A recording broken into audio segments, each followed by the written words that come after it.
पुढच्या एका महत्त्वाच्या बातमीकडे. पुणेकर जेवढे आपल्या स्वभावामुळे जगात प्रसिद्ध आहेत तेवढ्याच पुणेकरांच्या पाट्याही जगप्रसिद्ध आहेत. पुण्यातील अशीच एक पाटी भलतीच व्हायरल होतीये.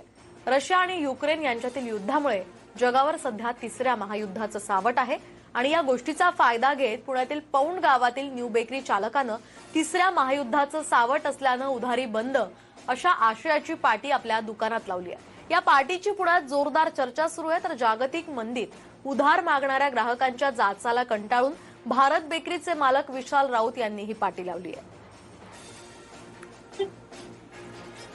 झालं असं की पुण्यात मध्ये आम्ही पहिले माल घ्यायचो त्यावेळेस आम्हाला बऱ्याच वेळा खूप दिवसासाठी उधारी मिळायची, निदान 10 दिवस 15 दिवस. तर आत्ता माल घ्यायचा म्हटलं तर मोठचे व्यापारी म्हणतात की उधारी मिळणार नाही का, युद्ध चालू आहे आणि त्यात महागाई एवढी वाढली. तेल डबा जवळ 2,500-3 हजार रुपयाच्या घरात तेल डबा गेला आणि आमच्या तिथं खालचे कस्टमर आहेत ते तर उधार मागतात, मग भांडवल अडकून पडतं. त्यामुळे आम्ही सध्या ही आयडिया सुचली की उधारीच बंद, कोणी येतंय बोर्ड बघतोय उधारी मागत